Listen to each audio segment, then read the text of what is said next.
Hi hello welcome to నిత్య Usha vlogs. ఈ vlog వచ్చేలకే నా శ్రీమంతం ముందు రోజు వ్లాగ్. అండ్ ఇంకా శ్రీమంతం ముందు రోజు అయితే మాత్రం ఇలా గిఫ్ట్ ప్యాకింగ్స్ వీటన్నిటి కోసం అయితే ఇక్కడైతే ప్రిపరేషన్స్ అయితే జరుగుతున్నాయి అనమాట. సో ఆ బాక్సెస్ అన్ని గిఫ్ట్స్ అండ్ ఇంకా ఫ్రూట్స్ ప్యాకింగ్ కూడా జరుగుతుంది కదా. యాక్చువల్ గా మనం అయితే బయట ఆర్డర్ ఇప్పించేసేసి చేసేస్తారు.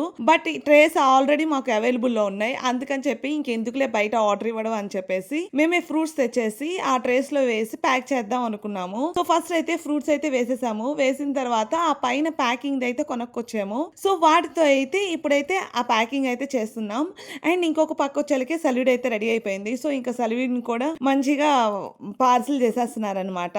అండ్ ఇంకా మా తమ్ముడు మా డాడీ ఇద్దరు కలిపి ఆ ఫ్రూట్స్ ప్యాకింగ్ అయితే చేస్తున్నారు. ఇదిగోండి ఇవే షీట్స్ అయితే పైన వేస్తున్నవే తెచ్చింది బయట నుంచి. సో ఈజీయే ప్యాకింగ్ కూడా మనమే చేసేసుకోవచ్చు. చాలా ఈజీగా అయిపోతుంది ఆ ట్రేస్ అవైలబుల్ లో ఉంటే మాత్రం. ఇక ఈ సలివిడి కానీ బూందీ స్వీట్స్ ఇవన్నీ చిలక తాంబూలం అన్ని కలిపేసి ఆ బాక్స్ లోనే వేసేసి మళ్ళీ అగైన్ ప్యాక్ చేసేసి కవర్ లో పెట్టేస్తున్నాం అనమాట. సో గిఫ్ట్ కూడా చూపిస్తాను ఇప్పుడు ఎలాంటి గిఫ్ట్ అనేది. ఈ బాక్స్ లోనే అన్ని సర్దేసి పెట్టేస్తే నీట్ గా ఉంటుంది కదా అని చెప్పేసి అలా చేస్తున్నారు. సో ఇదేనమాట ఇచ్చే గిఫ్ట్, రిటర్న్ గిఫ్ట్. ఈ బాక్స్ వచ్చేలేకి ప్లాస్టిక్ ఇది కాదు, అలాగని గ్లాస్ కూడా కాదనమాట. ఆ మెటీరియల్ ఏంటో నాకైతే తెలియదు, కానీ చాలా బాగుంది చూస్తుంటే. సో క్వాలిటీ కూడా చాలా బాగుంది అనిపించింది. ఇంకా ఫైనల్ గా ఇక్కడైతే అన్ని ప్యాక్ చేసేసారు. ఇంకా నెక్స్ట్ డే వచ్చేలేకే మాత్రం ఇంకా రెడీ అవడం అయితే స్టార్ట్ అయిపోయా. ఇంకా నెక్స్ట్ డే శ్రీమంతం కాబట్టి సో ఇంకా రెడీ అయ్యేటప్పుడు కూడా చూపిద్దాం అనుకున్నా, కానీ అస్సలు కుదరలేదు. ఇది వచ్చేలేకి ఫస్ట్ శారీ లుక్ అనమాట. ఇంకా బ్యూటీ పార్లర్ వాళ్ళు కూడా కొంచెం నన్ను హడావుడి చేసేసారు. అందుకని చెప్పి అస్సలకి వీడియో తీయడం కుదరలేదు.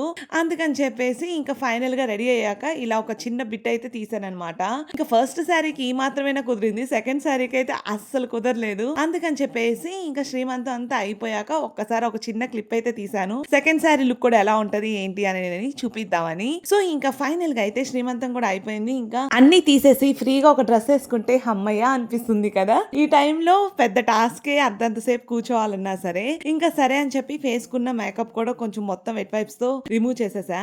అంతే. ఈ వ్లాగ్ మోస్ట్లీ నాకు కుదిరినంత వరకు రికార్డ్ చేసి మీతో షేర్ చేసుకుంటున్నా. Bye bye.